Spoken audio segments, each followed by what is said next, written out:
Forget the Civil War. Forget World War II. If we re-talking about the deadliest war in American history, per capita U.V. probably never even heard of it. In 1675, New England didn't just see a skirmish. It saw an apocalypse. This is King Philip's War. On one side, the English colonists. On the other, a confederacy of indigenous tribes led by Metacom, known to the English as King Philip. By the end, 1/10 of the men in the colonies were dead or captured, and the indigenous population was decimated. But the turning point? It happened in a frozen marsh in Rhode Island. It's called the Great Swamp Fight. December 1675. It was a brutal winter. The Narragansett tribe had remained neutral, but the English didn't trust them. They believed the Narragansett were hiding Wampanoag warriors.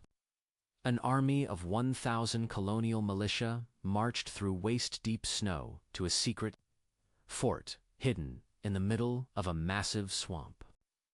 Normally, the swamp was impassable, but the deep freeze had turned the water into a highway of ice.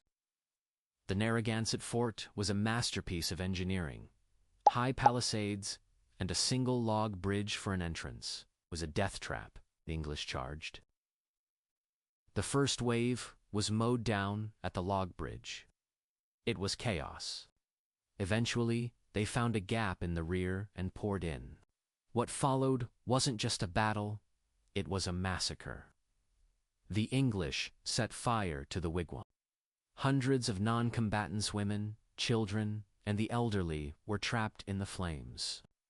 Those who escaped the fire were met with musket fire or the freezing cold of the swamp. The Narragansett lost their neutrality, their home, and their future in a single afternoon.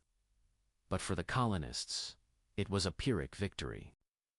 They were miles from home, out of food, and carrying hundreds of wounded through a blizzard. The Great Swamp Fight broke the back of the Narragansett, but it ignited a fire of vengeance. The war dragged on for another year until Metacom was eventually betrayed and killed. Why don't we talk about this? Maybe because it doesn't fit the Thanksgiving narrative we're taught in school. This was a war of total extinction. It redefined the American frontier and set the stage for centuries of conflict.